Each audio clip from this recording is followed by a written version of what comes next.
Chaque jour, Charles et Carole vous présentent la leçon de l'école du sabbat.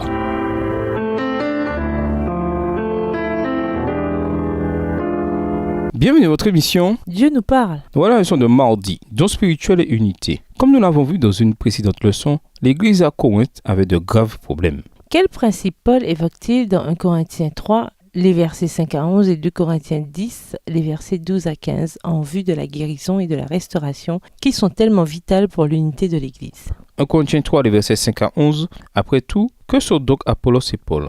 Des serviteurs grâce auxquels vous avez été amenés à la foi, chacun d'eux accomplissant la tâche particulière que Dieu lui a confiée. Moi j'ai planté, Apollos a arrosé, mais c'est Dieu qui a fait croître. Peu importe en fait qui plante et qui arrose, ce qui compte c'est Dieu qui fait croître. Celui qui plante et celui qui arrose sont égaux et chacun recevra son propre salaire en fonction du travail accompli. Car nous travaillons ensemble au service de Dieu et vous êtes le champ qu'il cultive ou encore vous êtes l'édifice qu'il construit. Conformément à la mission que Dieu dans sa grâce m'a confiée, j'ai posé chez vous le fondement comme un sage architecte. À présent, quelqu'un d'autre bâtit sur ce fondement, seulement que chacun prenne garde à la manière dont il bâtit. Pour ce qui est du fondement, nul ne peut en poser un autre que celui qui est déjà en place, c'est-à-dire Jésus-Christ. 2 Corinthiens 10 et versets 12 à 15. Certes, nous n'aurions pas l'audace de nous prétendre égaux ou même comparables à certains qui se recommandent eux-mêmes. La mesure avec laquelle ils se mesurent, c'est eux-mêmes, et ils ne se comparent à rien d'autre qu'à eux-mêmes. N'est-ce pas là une preuve de leur folie ? Quant à nous, nous ne nous laisserons pas aller à une fierté démesurée, mais nous prendrons comme mesure les limites du champ d'action que Dieu nous a confié. C'est ainsi que nous sommes rendus jusque chez vous. Aussi, ne dépassons-nous pas les limites de notre domaine comme si nous n'étions pas arrivés jusqu'à vous, car nous sommes bienvenus chez vous les premiers pour vous annoncer la bonne nouvelle du Christ.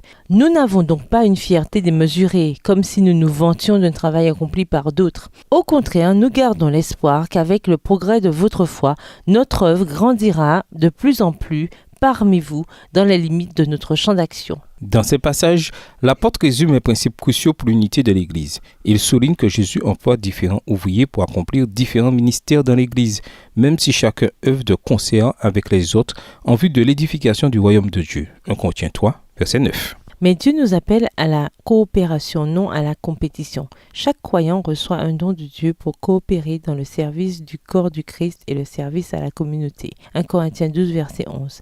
Il n'y a pas de don plus grand ou moins grand. Tous sont nécessaires dans l'Église de Christ. 1 Corinthiens 12 et versets 18 à 23. Nos dons reçus de Dieu ne sont pas destinés à être mis en avant de manière égoïste et ils sont accordés par le Saint-Esprit en vue du service pour la propagation de l'Évangile. Toute comparaison avec autrui est peu judicieuse car cela ne fait que nous décourager ou bien nous rendre arrogants. Si nous pensons que les autres nous sont bien supérieurs, nous nous sentirons abattus en nous comparant à eux et finirons par être découragés de notre ministère, quel qu'il soit. De notre côté, si nous pensons que nos efforts pour Christ sont plus efficaces que ceux des autres, nous aurons de l'orgueil, ce qui est bien le dernier sentiment qu'un chrétien devrait entretenir.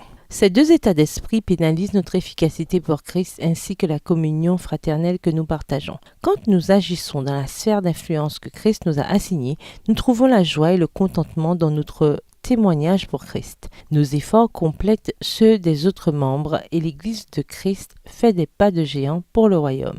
Avez-vous quelqu'un en tête dont les dons pour le ministère vous ont rendu jaloux ? Pas très difficile comme exercice. Si. En même temps, vous êtes-vous souvent senti fier de vos dons comparés à ceux des autres ? Les préoccupations de Paul sont une réalité permanente chez les êtres humains déchus.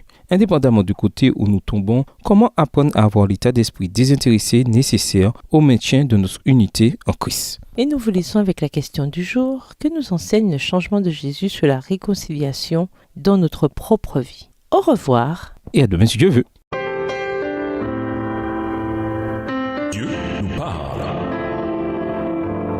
Chaque jour, Charles et Carole vous présentent la leçon de l'école du sabbat.